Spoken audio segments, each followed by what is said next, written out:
And he looks at Vernon Davis. Vernon's double covered, which he should be. Right. Teddy Ginn's running the back of the end zone covered. Brit Miller's wide open. Alex looks at me once, looks away like, I'm not throwing this dude. He just got off the bus, And DeMarcus Ware's getting ready to kill him. And so he finally looks at me, throws me the ball. Here we go. I catch it, and I close my eyes, and I jump backwards, and I scored a touchdown, my first ever play in the NFL.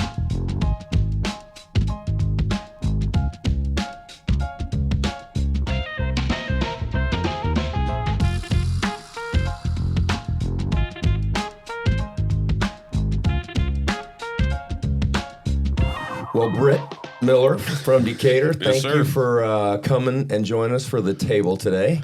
And it's an honor to have you here. So I'll tell you what, I've been watching the episodes, and I was just waiting, cross my fingers.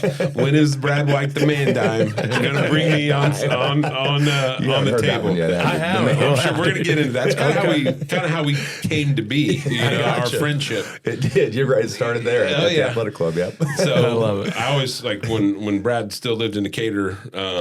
I was Todd Garner really took care of us in college, and he brought us back for camps and we'd help when I was at U of I. We'd come back to the Mount Zion camp and help with the little guys, and end up getting to coach them whenever I was done, which was great. But I got to meet Brad, and I don't know, it was like some episode maybe on like MTV talking about being a man dime, like a 10, like a good looking dude, And so I saw Brad, I was like, he's the Decatur man dime. He's the best looking guy in Decatur. And so I had T-shirts made.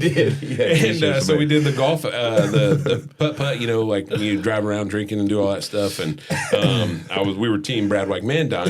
And I love it. And the weirdest question I probably ever had to ask him, I said, hey man, and we don't know each other that well. Know of each other, and I say, "Hey, can you send me a picture of your face?" And I'm not trying to be weird, and he obliged. And then we had like a caricature of Matt, and then I like it, or a Brad, and then. So that's kind of how it all began, and we got some good laughs over the years, man. 15 years probably since. Well, that name's gonna stick over here. It might be man nickel now instead of man dime. Still got it. Still got it. I don't know the Springfield landscape as well. But Chad Corley of Corley Dental over there in Decatur has now. He is the man dime. He's assumed the throne of the Decatur man dime. I love it. That's a good story. That's kind of how we started, but but other than that, these guys have always taken care of me, like being a young guy in the community, and you do get a later start, after football, you kind of have this whole life, and then you got to come back to reality, and I kind of leaned on these guys, just talking business, just talking, how'd you get to where you wanted to be, and so it was just some very some, I would say, parallel paths in a way. You guys both played college ball, and understood that part of it, and kind of how we're wired, and kind of how we do things, and so just kind of that natural friendship amongst athletes, and and a bunch of kids and all that stuff, and just trying to be successful here in Central Illinois. Well, and Chris and I talk a lot about the locker room mentality, if you will, if you played football or whatever sport you played. The competitiveness. We had Elise on from Milliken and Olivia Lett, and that she's whole, the best. Right. I hope my daughter plays for her. Yeah, I really do. I mean, and you just know that she's going to obviously be going to bigger and greater things at some point. We're trying to keep her around just a little bit longer. But she's a good one. But taking that mentality into the workforce. So tell us a little bit about Beck Tech or Bar Beck, and how long you've owned it, and a little bit about what you do. Because I just talking to you before, I had no idea. Before we get into that, can I ask him to just give us a quick history on your football? Yeah. I say that because one of the things we've learned is people absolutely love hearing people's personal journey and story. And I know you are from Decatur, went to Eisenhower, and then played at U of I, correct? Yes, sir. And then in the league. So just a quick summary of that. Big time. So just to keep it business related, I think. That story time, and once you get to where you're telling stories and creating relationships. Yes. And I use the football all the time, because that's what I know best, and I think that's a little bit of Americana and a lot of, especially in Central Illinois. But so I played at Eisenhower. I've always been an underdog, big time. So at Eisenhower, we hadn't been to the playoffs in 10 years, and we finally make it, and which was a great feat, to kind of bring all these guys and have one common goal, which is what I miss the most about football. We try to bring into business. Yeah. But and then went on to the U of I. Had a couple rough years, but I did start as a freshman.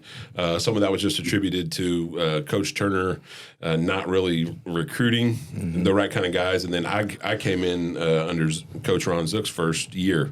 And so the first thing I went in, so I'm actually in a meeting. Well, we're in all the recruits were getting kind of vetted by Coach Zook, and I was the last one to go. And I'm sitting here thinking, like, my dad's sitting there, look, Northern, you can go to Northern, you got a good offer from them. Yep. They're the best school in Illinois at the time anyway. They had Big Larry English, all these cats that were just balling in the NFL. And so the guy before me leaves, and his dad's pretty mad, and he's crying, and so I'm like, man, okay, here we go, big disappointment. Right. And I walk in, and Zook's at this huge table at the Illini Union, and he says, hey, you Brit? And I was like, yes, sir. He said, well, you're not going to play quarterback for me. And I said, thank God. Yeah. I didn't think I was. But I did play quarterback in high school. And so we got to talking a little bit about track. And I said, yeah, I ran the 4x1 and 4x2 in state. And threw shot and disc at state as well. And, placed top 10 and all. And kind of looked at me, and I was like, yeah. I said, I told him the story. I said, I went out for the finals of the 4x1. And the ref, or whatever they're called in track. Sorry for the track folks out there, but the guy with the gun, the track monitor, it says, "Sir, are you holding the blocks?" And I'm like, I love it. No, I'm going to be in the blocks. And so I was holding the blocks, yes, because the guy that started on the blocks didn't want to carry him. But I ran third leg, and I kind of told him that story, and he's like, "Really?" And so I think his lust and need for speed on the team is kind of what kept me around. And then, as we kind of progressed, went to the Rose Bowl, and that team was just loaded. I mean, and that year was 2007. Okay. Who was the quarterback for you guys back then? Juice Williams. That's right. Big fella. Well, Mendenhall. Richard, good friend. And, Juice was, he wasn't the best quarterback, but I will say, we ran option. We just disguised it. And, Mike Loxley, who's now at Maryland as a head coach, he was our offense coordinator. And we just had weapons, man. Yeah. I mean, and we had physical guys. And so, we belonged in the Big Ten at that time. Our O-line, averaged 310 across the board. Wow. I mean, we had some dudes. Yeah. And like I said, put 26 guys in the NFL in my 7-year scrape, go forward and backwards there at U of I. And then, I go to the pros, right? I get cut, like everybody does. Everybody gets cut. So I'm not that big of a loser. But I got cut from the Carolina Panthers after OTA, so official training activity. I'm like, man, I was the only one that got cut. And little did I know, it was really, they were releasing me so the 49ers could pick me up. So I get picked up by the 49ers, and there's 2 weeks in camp, right? And so we go to the first game, playing the Denver Broncos, and playing Tim Tebow, people to be playing. Yeah. I was like, I mean, if I wish I was, and so I'm slated to play linebacker in the third quarter. And the only fullback goes down and breaks his arm on the opening kickoff. So they're like, hey, they look for the next chubby white guy. And I'm like, I'm your guy, I guess. It's probably the only one out there. And, just stereotypical. That's what I was. And still am. And, but they're like, hey, don't worry about, we're probably not going to use you, but if you're 21 personnel, 22, you're in. So, 2 being the running backs, 2 running backs, 1 tight end, or 2 tight ends, whatever. And so I didn't even really warm up because I'm thinking I'm playing in the third quarter. It's preseason, blah, blah. And Tim Tebow throws an interception in his own end zone. And we run it out to the 4-yard line, and they're screaming. They're like, 22 personnel. I'm like, crap, I'm 4 minutes into the game. And I don't know these people. The only guy I knew was Vernon Davis because I played with his brother, Vontae. Oh, yeah. And I think he put something in my locker or something, welcome me. And then, so I get in the huddle. I don't know where to stand, none of that crap. And Alex Smith's the quarterback, and Alex says, Jack left, power pass left. Jack left, power pass left. Everybody does the break. I'm like, I don't know what this means. Where do I go? Yeah, straight up. Yeah. So I knock on Alex Smith's shoulder. Where do I go? And he's like, look, he's like, line up here. So it's offset. Jack meant, to the strength. So Jack left. So I lined up a little bit to the left. I didn't know the cadence or snap, count or anything like that. So I'm just looking. And he's like, run a flat. I'm not going to throw it to you. I'm like, perfect. I'm out here. I'm going to get the ball. No pressure, And so said hike, I watched the ball and I'm late to get out there. And I run my flat and I'm wide open. First play of the NFL. Wow. Okay. And he looks at Vernon Davis. Vernon's double covered, which he should be. Right. Teddy Ginn's running the back of the end zone covered. Brit Miller's wide open.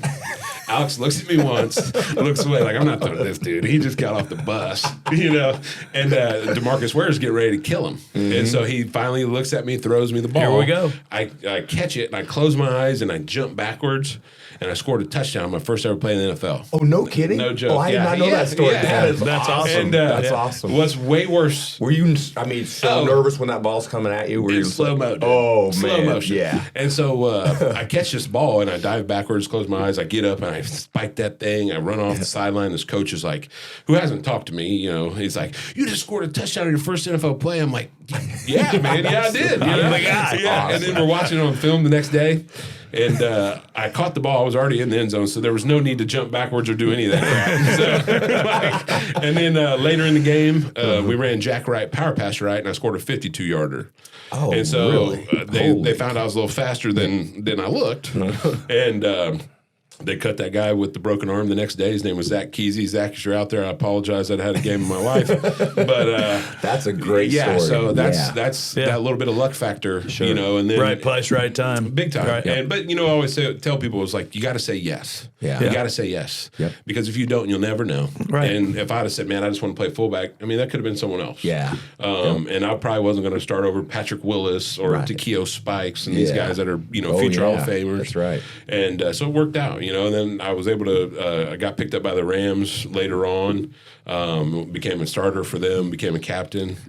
So it was a good place, but I owe a lot of that to Ron Zook because he's one of the guys that was like, Britt, you're not going to be an NFL, linebacker. And he would tell me these things. I'm like, I led the country in tackles. I'm beating Laurinaitis. I'm beating Ray Maluk. I'm beating these guys that are, supposedly great. And he just knew the game that well. He said, Britt, you got to play special teams. And so as I was, leading the country in tackles, putting together a pretty decent resume at U of I, every single special team, punt return, kick return, he made sure I was on those and playing with a high level of effort. He said, that's the only way you're going to make it. And I believed him. Why wouldn't you, I guess? But at the same time, it's like, take that stuff to heart and it works out. So had a ton of special teams reps under my belt and was actually, before I got hurt, was leading the NFL in special teams tackles going into week 15 of my second year and ended up having an ACL injury. But, just to be in the mix and to be a guy people worried about. Sure. And, just kind of cap off the playing career. I think one of the funnier things that I heard was, you have buddies on all the other teams and you talk to them the night before after you get your final, just your assignments, basically, just, everybody's going over everything. And you always get this printout and it's got faces and names and who you're drawing on all these special teams and stuff. And we're getting ready to play the Kansas City Chiefs. And my buddy, John Asamoah, was like 9-year guy for the Chiefs, stud. He's a lineman for him, and he says, Britt, he said, they got your picture. You're the guy we're focusing on for specials. And he said, but underneath it, he said, I had to call you because they call you a keg on wheels. I said, what? Just because I got a big belly and I can run fast, man? And, but sure enough, I put about 6 special teams tackles on that guy. And that's awesome. Yeah, but I was a tough matchup for him because I could outrun the bigger, thicker, strong guys, but I could overpower the safeties and the corners if they were trying to match speed for speed. So it was fun. And you do a little coaching now too. So it's kind of, I don't know. I love football. I take those lessons. I think you guys brought it up. It's that locker room mentality, the good parts of the locker room, not everything. Right. That comes out of the locker room. Absolutely. But we do the same thing in Beck Tech. I mean, it's hire a lot of athletes. I hire guys and girls that we can lean on that have been through the grind, and that's why I think athletics is so dang important too. Chris and I have talked about how instrumental if somebody was to ask me who were some of the people in my life that I really have looked up to and they were mentors, they were coaches. Big time. All of them. Same with you. Yeah. I mean, yeah, I don't think. I mean, other than my parents, right? You know, and Dad took me as far as he could. Sure. You know, as far as coaching wise, but I mean, I think it's. You know, it's other than family. I guess it's probably all coaches, or somebody that has been in a coaching role for me at some point in my life. I mean, and look at us now. Yeah, right. No, they either did good or bad. We don't know. I suspect that's consistent across the board with athletes, family, of course. Yeah. Depending upon family circumstances, and then coaches, or maybe a player that was in front of us that you really highly respected, and big time, and in many ways was like a mentor too. Yeah. Cool. And for me playing, like people are always like, well, you're a student of the game, or you this or that. Like, no, man, I just like playing. Mm-hmm. Like, I liked hitting. I like people.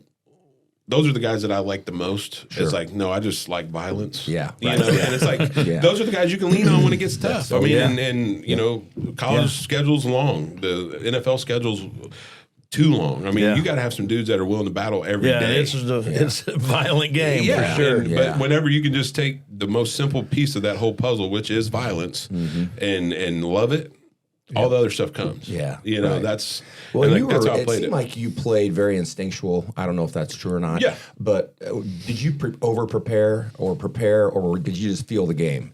Because I used to love watching you, man. You get in your nose in there, and like, how did he get there? You know what I mean? I know. I mean, seriously. I thought that a lot too. Like, how did I get there? How did he get there? No, I think it was preparation, but it was never like I was never the guy that sat there and was like, they're going to run it to the right. I can do that stuff now. Yeah, like coming back from the NFL and watching college. Yeah, it was like watching these poor kids play in sand. Yeah, sure. But like a lot of it's based on formation and just knowledge, But I think we learned more than we probably gave our coaches credit for in college. But looking back, like it was very simple, compared to what we were doing in the NFL and kind of how we were, operating at that level. But I think we prepared enough. We always try to take away like the top 8 things they did. Yep. Top 8 plays. If I can stop what you guys do and however you guys disguise it. If we can take away your MO, we got a chance. Right. Sure. And then the Big Ten was all about stopping the run. Sure. And a lot of instincts. I probably took some gaps I shouldn't have. But I also played when I led the country in tackles, I played in 4 guys in front of me all went to the NFL. Yeah, that helps. Yeah, makes a difference. Yeah, you're like, keeps I'm not getting blocked. Clear. It's nice to have those guys keep the linemen off the linebackers. I'm not getting blocked at all. So if I wasn't making those tackles, there would have been a problem. Yeah. But I think a lot of it was instincts, and I look for that in our young players now too. It's just like, hey man, see ball, get ball. Sure. But at the same time, we do have the opportunity to teach them a little bit more, and so my kids are well versed in it, and a lot of their friends. So it's going to be fun to kind of see them grow and do things at the athletic levels that they do. That's exciting. That's the thing I'm most excited about in my life right now. Really, just those guys progressing, and just seeing kind of where my daughter ends up, and I mean it's cool to see all these young kids grow, and like I knew you had it in you. Yeah. You didn't know, but now you do. Yeah. And I know this is your first year as head coach at St. Teresa. Yes, sir. Just finished that up. How was that the first year? It was very different. Obviously, we won state previously, and last year, which was a special group of dudes, a special group of you had like this older leadership coming from Coach Ramsey and kind of his guys, and then me being 36 at the time, cut that average age of coaching down like in half, which made us like 50. Right. But so it was fun just to kind of be the young guy on the staff and like really have to work with the kids. And then this year, it's just a different breed. We had to go to Indiana to play a game. We got kicked out of the conference. Yeah, that's right. Which is a little odd to me. Like, hey man, compete. Yeah. I didn't get we got beat by Bloomington by 70 as a sophomore, and you know what we didn't get to do? Kick them out of the league. Right. I agree with you. But what we did?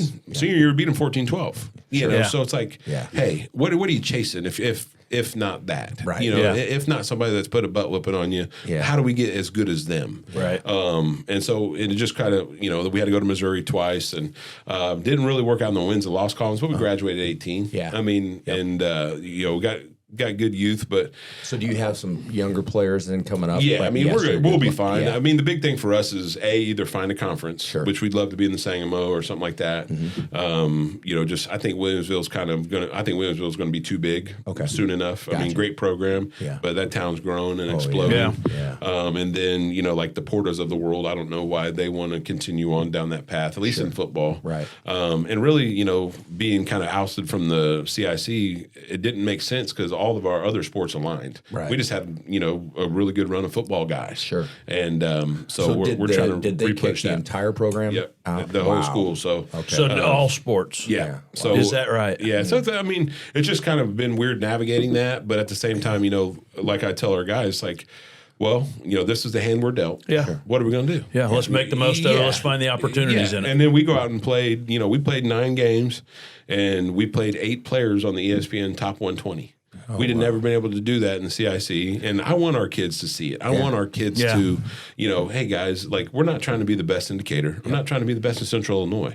You're chasing all these guys because they all have the same opportunity to go to whatever college that you want to go to. Right. So how are we going to prepare for that? Well, go play them. Yeah. Figure out what you got to do to get better. I love it. And if you're not in competitive nature, you probably shouldn't play that game anyway. It's not for you. And there was some games. I mean, I was a part of the St. Teresa program for 3 years. Prior to taking the head coaching job, and a lot of our games, our starters were done in the third quarter, and that's a practice. Right. To me, that's not the grind that football really should give you. I do believe in winning, but I don't believe in winning against people that you should win against. Go ahead and push that envelope. Let's see who we can get to the table, and won another state championship at Monticello with a great group of kids down there. I forgot about that. Yeah. So a lot of those kids. What was your connection to Monticello? So my cousin was playing for him. Oh, okay. Yeah, Braden Snyder. So, but it was kind of fun too because those kids, that whole group of kids from Monticello, so they'd had football there for 100 years and hadn't won. We won on the 100th year, which was nuts. Is that right? Yeah, it was great. Yeah. But that whole group of kids reminded me a lot of like the Mount Zion group that we got to coach. But they were just this group of tight knit boys that if you put any kind of ball on this table, they would find a way to make a game out of it and find a way to make it competitive. And so then that's what they were. And so like I'd be leaving U of I games, and this group of like 10 to 12 kids would always be at the tailgate. Yeah. And like we just get done playing Iowa, and I'd have to go play football with them because that's what they've been waiting on all day long. And then they got to go to high school, and it showed. I mean, these guys just balled out. And really, if we would have got by Byron, we fumbled going in on the 3-yard line their junior year. We'd have probably ran it again because Byron was kind of the sticky point for us. And they're a good program. They're going to be in it again. I mean, I got Montini's head coach calling me or defense coordinators calling me like, hey, dude, how did you stop them? Yeah. Well, good luck. Because they're just going to make about 3-inch gaps and try to run through them. So, I love it. But we're going to help them out. And just, I don't know, man, football, it's just ingrained in me. And, the opportunity it's given me has been great. And I feel like it's my job to kind of give back to anybody that I can when it comes to that. We have a foundation, me and my wife, called the Leading the Way Fund. Yeah, tell us about that and what that benefits, because I don't think maybe a lot of people know about it. It's pretty cool. Yeah, so Leading the Way Fund is we donate safety equipment to Eisenhower, MacArthur, St. Teresa, so all out of the Decatur area, LSA for a while there. And basically it's just to fill some gaps that I feel that our school district's not giving them monetarily, and then making sure they have the right stuff. Gotcha. So we have a golf outing every year. It's typically the first Friday in June. Peerless has been a sponsor, I think, since inception, which is about 11 years ago. And so we really appreciate that. But those are and we just, you have this great event, and a lot of former football players come out. But one of the guys described it, and it was a guy who was just a bigwig at ADM. And I just heard him talking to one of his buddies. He introduced me, and we did the whole deal. But he said Brit's tournament is the tournament of the year. Yeah, that's great. It kind of that was very good for me to hear, just because a lot of times you do something for 11 years and it kind of loses its luster. This thing hasn't. I mean, I crack up every year. New outfits, new groups. Like, I mean, we've had to go to morning and afternoon. Yeah, and that's awesome. And, Cool. I mean, it's hard to keep those things moving. But I always tell them it's the community, man, and it's the people. Like, yes, I can be your conduit, but really, it's all of you that come out to this outing that have fun and make it like something for your friends. And we just try to make it cool for them. You know, we'll give away I've given away a canoe. I've given away. Ever seen somebody walk out of a golf outing with a canoe? That's pretty funny, especially if they've had a couple libations. You know, we gave away a dirt bike. Just stuff to make unusual. It fun. Not what you see at most outings. Probably they'll get hurt, which would be funny too. But you know, like at least they got to get off property first. Right. You know, I figured that the dirt bike would cause an issue, but it didn't. So the money you raise, you buy equipment. You buy cool. And really, it's not just for football. It's for anybody and everything. So we've donated to like local JFL programs. We've girls volleyball needed new uniforms. I mean, the foundation is really set up to grow sports in our community. But obviously, my passion being football, and one of the things that worried me, and one of the reasons we started it, is we came back. I think I was still playing for the Rams at the time, and my helmet that I used in high school was still being used, which is, in my opinion, I had 3 helmets in my locker. Why can't a high school who, their brains are more valuable than, what I was bringing to the table, in my opinion. Right. I mean, they're still learning that they need to be safe. Sure. And so that's what kind of started that for us. And it's just grown and it's been great memories. That's a cool story, because the technology changes in helmets over the years is incredible. I mean, so I went from wearing the old Rydell's that used to put all the pressure underneath your ear, which I'm sure you guys are both accustomed to. Yep. And that was like, people got knocked out a lot because if you took one in the side of the face, all that pressure's right on the ear, and it's just like being hit in the damn head with the hammer. Right, exactly. And, so then I started playing in college, and we had the Revos, and so now all that shot got pushed down your jawline, which causes different issues. Yeah. But at least it's not your brain, and you're not getting knocked out, that sort of stuff. And we're using some technology, and in Decatur Public, I mean, it's a big enough town. We should have blue collar towns, in my opinion, should have the best football, the best wrestling. Yep. I mean, the best sports in general, because there isn't anything given to you. Right. Yeah. And I tell that story, and I know it could be a little bit divisive, but I've never met a white collar kid that wasn't a quarterback or his parent didn't play at a high level. Right. And kind of earn that status of non-blue collar, if that's the status you want, you know. And but it's just you've been there, true. Yeah, Yeah, I mean the dogs, the guys that are putting in the work. I mean, like Sammy Bradford. He was one of the exceptions to the rule, but Sam.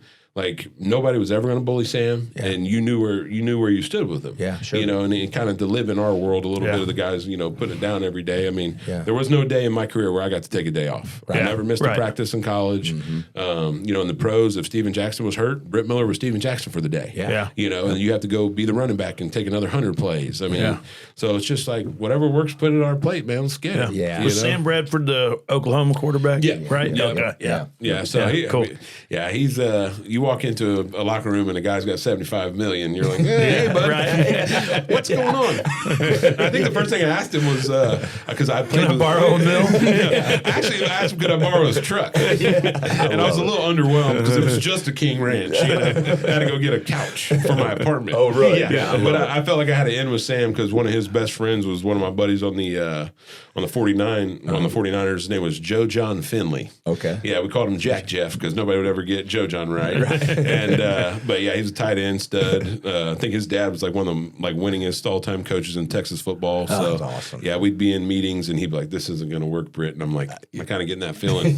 And sure enough, it wouldn't work because I mean, he just knew the game, and I think, but just the characters you run into and still run into. I mean, it's cool. And a lot of my buddies, I see them now in college football too, and so that's kind of fun to kind of place our kids with them. I mean, got some guys going down to Carbondale this weekend for a visit. One of my former teammates and a guy that lived next to me, Antonio James, is now their D coordinator. Oh, really? Okay. So, just trying to do what we can to get the kids, if they go see something that's not Springfield or not Decatur, and see how this world really is and how cool it can be and like what's out there.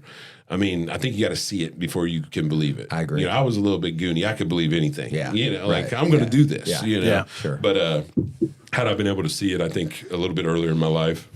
Excuse me, I think it would have been. Is there still a kid, a lineman that plays for the Salukis or not?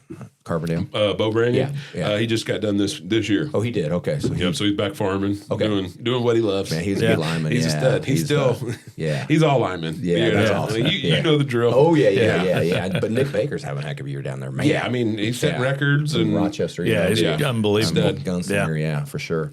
Well, if that kid had been 6'2", he'd have been playing anywhere in the for sure. country. We got to talk about Beck Tech. Yes, we do.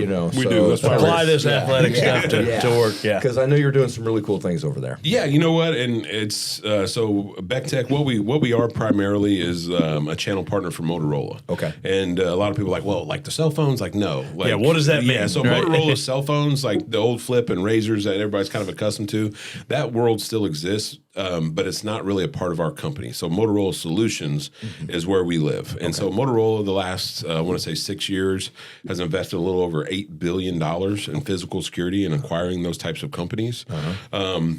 So like all of our first responders, like kind of the bread and butter 5 years ago was two-way radio, so everything you see on the hip of a police officer, EMT, firefighter, manufacturer facilities. So from the lowest tier radio all the way up to the high dollar radios that like FBI uses and all that stuff, we're responsible for. And so what we were always after was this, kind of combining of these disparate systems, right? So anything low voltage we can do. So we do the radio piece, yes, and that comes with a whole bunch of stuff like CAD systems and, computer-aided dispatch.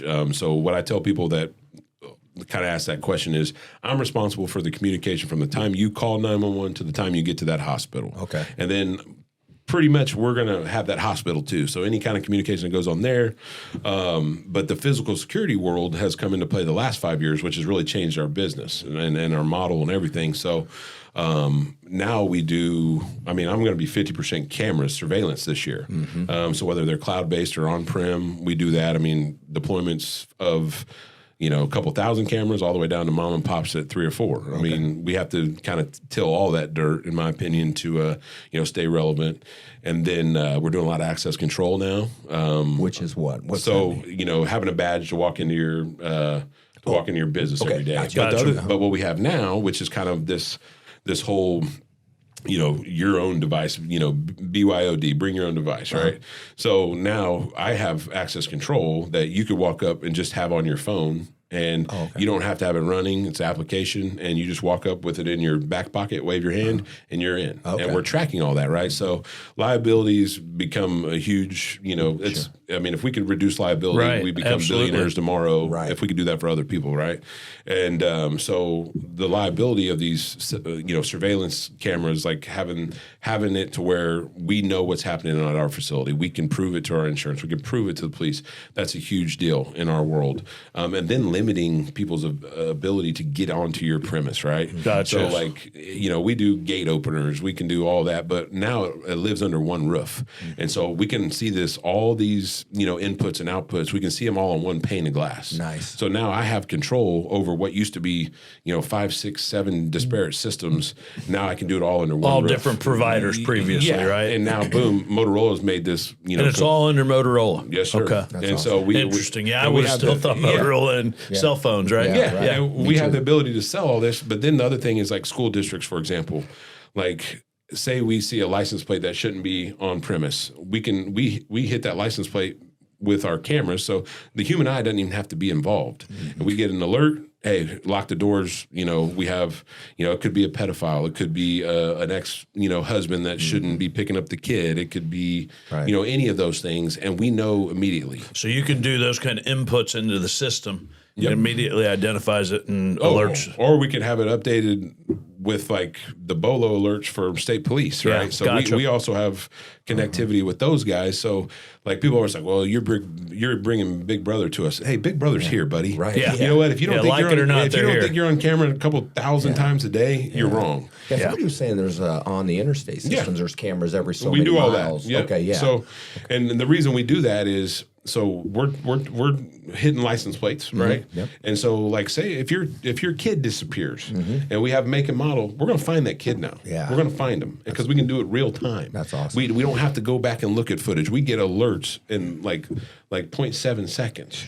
That's huge, right? And so like people are always like, Big Brother, I said, Big Brother me to death, because you know why? Somebody takes my child. Yes. I want get them back, and then I want to get there before the police do. Yeah. You know? Right. That's my main goal. But that's the thing. It's like, why not? Right. You know, and in the right hands, it could be great. Yeah. Absolutely. Yeah, if you're not doing anything illegal, who cares, right? And I mean, and I used to be like, oh, you know, leave me be, but no, because we're connected. Right. I mean, the algorithms on our phone right now are listening to us. You're going to have an ad for Motorola as soon as I walk out of here. Absolutely. For sure. And so if you don't think we're living in that world, then you're not going to survive. Right. Yeah. And so that's kind of been our big thing. And I mean, that's one of the reasons I'm on this podcast. It's how do we get this information out there? How do people know what we are?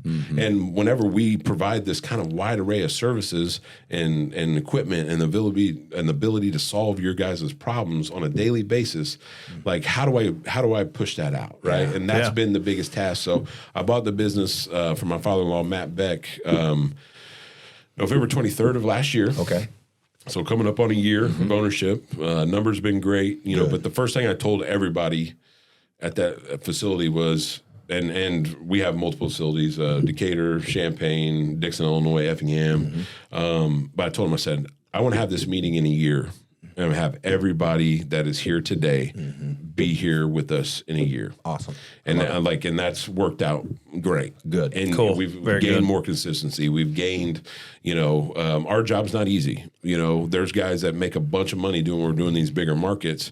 But with our market, we have to do everything under the sun to make that same amount. Yeah. You know, so I think we're doing a decent job of providing Central Illinois, and you know, we're gaining ground. We're doing things that, you know, I've wanted to see this business do for the last 10 years. Sure. And I think it's just primed to do that with our offering, with our physical security offering, with our radios, with cybersecurity now. I mean, we got hospitals locally that have been hit. We got businesses locally. I mean, the cybersecurity market, I think it was like up to $29 billion last year that was lost. I read that. Yeah. And I mean, and we had a big hit here with the HSH. Yeah, well, that's one that we reached out to and responded to immediately because a lot of people don't know Motorola does that. But I mean, Motorola is one of the largest internet providers in the world. Wow. So they run the whole UK. Motorola, that's their back end. So we have all these, and it's all former militaries, former FBI. I mean, these dudes are serious. Like, they're the only guys that, like, I might not test if given the opportunity. Right. Like, in the working world, it's like, you're soft, whatever. Like, you know, you didn't even do push-ups today. And these guys come in the meeting, and they're geared up, and they're ready. And they're, I mean, and they know who's doing it. I mean, cybersecurity, like, is so cyber attacks is one of the biggest things that fuels the Russian war. Right. I mean, all these things. So, I mean, now we're talking, like, we got some dough, you know, somebody got a business in Decatur, a large manufacturer. I mean, they're dollars because it's somewhat of a, you don't want people to know because it's embarrassing. Right. You know, I'm locked in. There is no such thing as a network that's completely locked down. You know why? Because me and you use it. Right. Right. That's why. Because the people are the worst. Yeah. I mean, you can create a great network, but as soon as that dude clicks on something, I know. We had a Friday of last week. I think we had 3 or 4 different emails from guys we know with their that weren't real, that were not real. That were, But I was like, there's no way that guy sent me this email because I know, you know, we don't have anything going on right now. I know, but that's what they're praying on, right? I normally would have clicked that. And I talked to him, and it went to everybody who he's ever emailed in his whole career. So somebody somewhere, I'm sure, clicked on that. Yeah. And imagine being that smart that you just want to go around doing that to people. Like you want to cause some havoc, use that for good. That's just always been my motto. But it's like, so we live in that world too. Like, now, me being the company that we are, we don't assume that risk. We take you directly to Motorola, but we have those relationships to do that. Sure. And, you know, we're just like, I tell the sales guys and I tell our staff, it's like every time we sell something, every time we install something, I believe that our communities that we're serving get safer, get better. Yep. And I said, if you can if you can think that way, we're going to be fine. Yeah. If you think we're selling walkie-talkies, right. Is it a very competitive business? Not necessarily, and the reason being is Motorola kind of has like it's clamps on it, right? So we have the best technology. Motorola, very fortunate in the fact that, we control the market at all levels. Nice. We do have some hangers on that are always trying to steal technology, which we don't have to deal with, obviously, because I'm not Motorola. I'm a channel partner. But I do have to kind of be leery of what else is out there, because a lot of people make claims that they can do things. City and local governments get kind of hounded by these other vendors and make these kind of audacious claims, and we have to go in and not entirely true. So we got to get our battle cards right. But so Motorola, and then the other thing is there's 498 of us in the U.S. So that's us being channel partners. Okay. There's 3 in Illinois that what we consider badge partners, and we're one of them. Okay. So badge just means, it's our Safety Reimagined badge, which is kind of the platform of Motorola that we're operating under right now. But what that means is we sell everything under the sun from Motorola. Okay. So we can go from that access control piece to the radios. I can sell direct to, the police. I can sell a CAD system on down to, we're in with Rochester now, which, we've been trying to get to Sangamon. And I really feel like that's an open county, and we're going to hit this place hard. Nice. And just to get people to see the value. And like a lot of people with radios, they're like, oh, it never worked. And that's why we don't use it. I said, if it worked, would you use it? Yeah, right. And of course, because it's much cleaner than a cell phone. If you're talking on a cell phone, and there's studies done, but that's a minimum is like a 38-second conversation, because it's all the pleasantries. Hey, how you doing? What's up? Blah, blah. This is what I need. Yeah. On a radio, you just say what you need. You get response. It's over. Yeah. And that's the psychology behind it as well. And, we got like the intrinsically safe stuff that we have to have in certain manufacturing facilities, that kind of stuff. So, we're really purpose-built in a lot of ways, and that's why the Motorola Solutions Inc., that solutions piece is big, because what we sell is solutions. Whatever your problem is, we probably have something that's, we're going to be able to help you out with, or have somebody that had that similar issue, and we've solved with technology. Awesome. Well, I think one of the cool things that I'm hearing as you talk about it is the preventive nature of it. Big time. That if we can prevent the bad stuff from happening by using technology in the right ways, then we don't have... It's been reactionary forever. That's what this Safety Reimagined, that's why it is reimagined, because now we're doing things that are proactive. Yeah. I can read that license plate. We have, here very soon, on a lot of the camera solutions that we provide, there is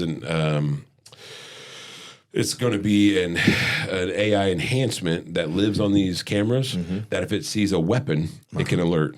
So think about that. Yeah. Now we have every camera we have now, if we overlay an analytic on it that sees weapons, detects weapons, we can respond immediately. Right. There's no waiting for the gunshot. There's no waiting for the phone call. There's none of that. So as soon as that guy pulls out a weapon and is walking into a bank, walking into a school, walking into somewhere they shouldn't be, we get alerted. Now take it another step. What if that camera system is connected to your access control? As soon as it sees a weapon, all your doors lock. So that person can't get in now. Now he's got to shoot his way in. Now we know. Yeah. And as soon as that, now we're listening too. So now we have what they call Shot Spotter. So it lives in the, on a lot of our electrical poles. So we put that up. And so now we know exactly when that shot's fired, and we triangulate where it's from. Wow. So all these things, and people go on their daily lives. Right. And think they're safe, and it's just funny. Yep. But what I know from behind the curtain is it is getting better. Yeah, good. And you're bringing up the point that I love to make is now we move from reactionary, we move backwards. Now we're preventative, and that's where we want to live. I love it. And so that's where we live in, and it's it's primarily commercial or municipalities, hospitals. Yeah. Okay, and we do a little bit for the consumer market as far as normal residential, but that's really not where we live. Sure. And the price dictates that it should probably be enterprise level. But like people ask me, would you put a ring on your house? Heck yeah. Yeah, right. You know why? Because it's the simplest to set up. It gives you a bunch of information. It's easy. Yes. Yeah. And that's where we try to live too, because we do put in these very complex systems, but we have to make it easy enough for you guys to use. Right. Makes sense. Yeah. And me. Let's be honest. Right. What do you do again? Simple guy. You better make it simple. I forgot my password. But that's where we're living, but why I like it is it's new every day. We get to help people with actionable items. Make them feel better about what it is they're doing. Yeah. One of the weirdest ones, and I'll bring it up, is sororities. Okay, sure. So I mean, there was a time over in Champaign where people were waiting outside of their doors at night. And so cameras became this huge issue for all these parents. We're like, I want my child safe, right? And so what we did was we put up all these cameras, and we're like, it's still just going to show them something bad happening. Right. So that was that reactionary thing.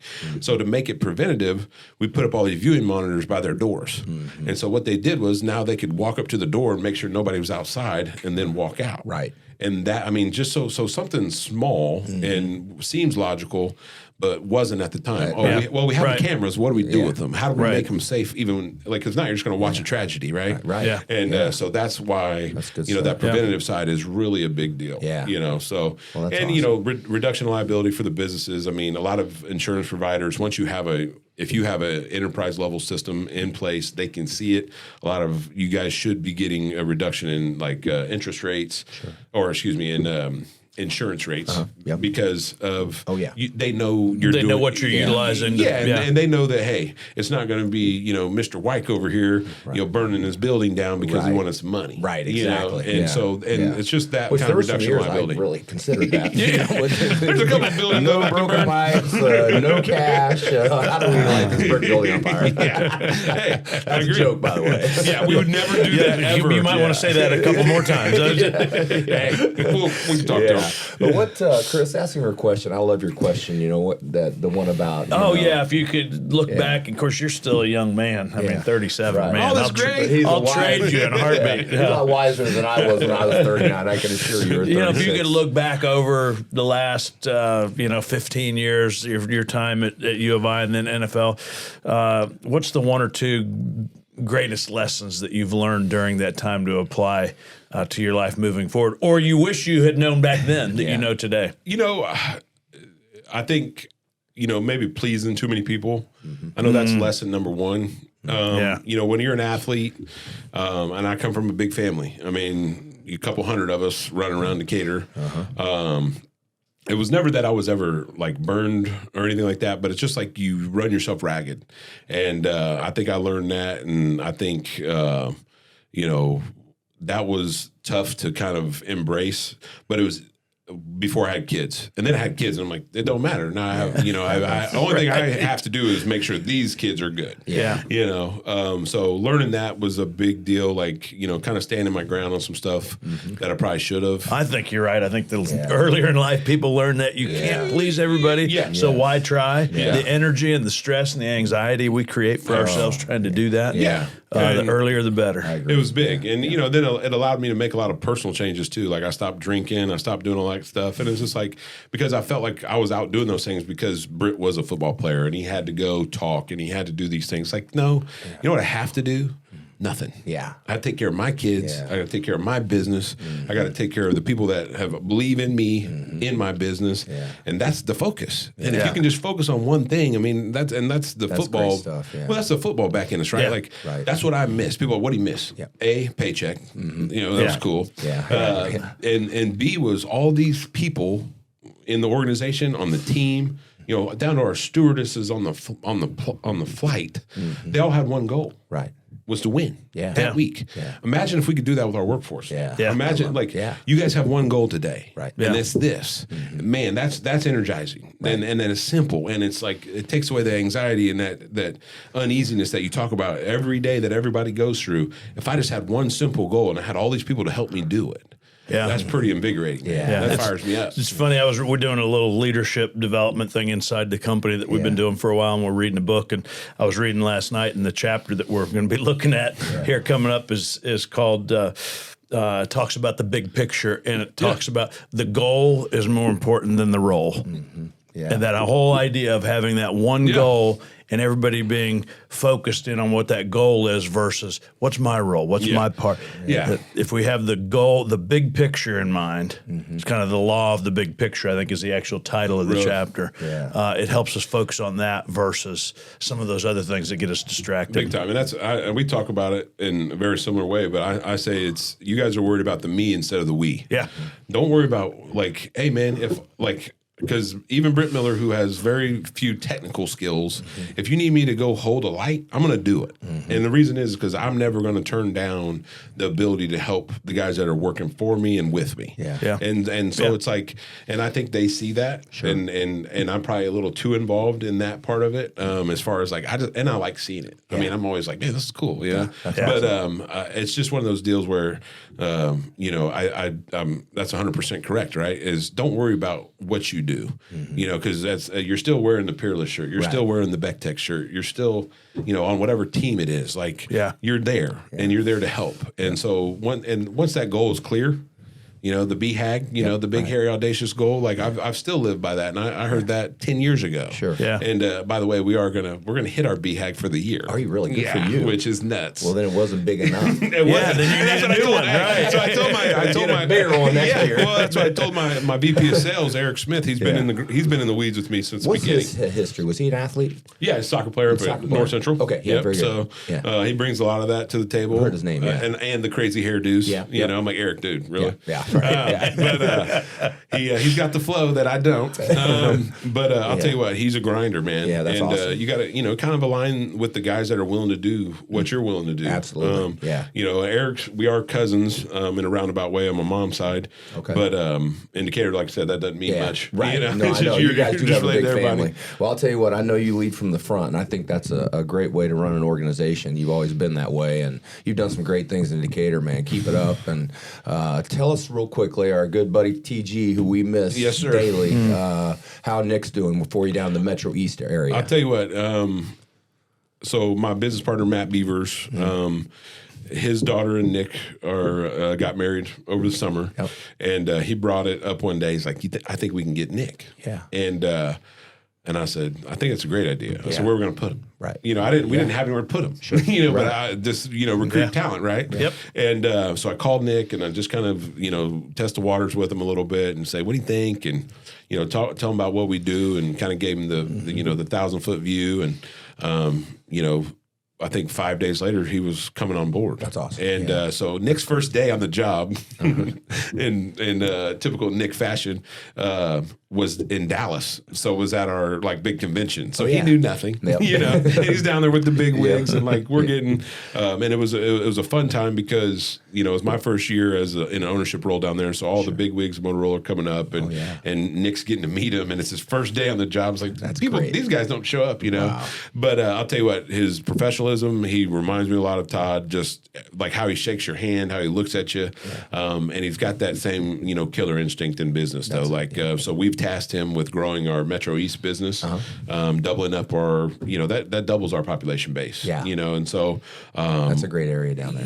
And I mean, and just the fact that we're finding holes already. He's been doing it for about 6 months, and we've already got some decent contracts in place with Edwardsville, which is the leader in the clubhouse down there. So anything Edwardsville does, everybody else does. That's great. Cool. Granite City. So he's done a great job, and looking for big things from him. And I think we can double our business if we can get that thing popping. I like it. So how do people get a hold of you? Or the online? Yeah. So it's. Our phone number is just 217-428-7000. We service Springfield, no problem. We service basically everywhere in Illinois minus Cook County. Okay. And that's kind of on purpose. They're kind of they got a bunch of dealers up there, and we don't really want to mess with that. We do get into Indiana, get into Missouri, Iowa. Good. Okay. So a lot of bigger footprint than I knew. That's awesome. But we just have. I mean, that's the need. And only having 498 of us. In the U.S. as far as dealerships go, but we're looking to expand. BeckTechIL.com is where you can find us. That's BeckTechIL.com. Okay. And you can kind of see the depth of what we do. But if anybody's any industry is really open, because we provide business phones as well, and so that's kind of what business runs without a phone? None. That's right. And so we know we have something for everybody, but we also can solve some of those safety and security issues, and we'd like to solve them before they start. Right. Sure. That's one thing that's hard about our business is is, you know, you guys kind of have it, you know, you do some prep work, but most of it's like, hey, man, something bad happened, we got to go. Right, exactly. And so what we're trying to do is prevent that bad from happening. Great. And so that's kind of our battle. That's our mission. And that's what we're going to do. Well, keep up the great work, man. And appreciate it. All the best in the future. Yeah, thanks for joining us. You too. And I appreciate the time. And I'm glad I made it to the table. You're the guy. Thanks, guys. Yeah, for sure.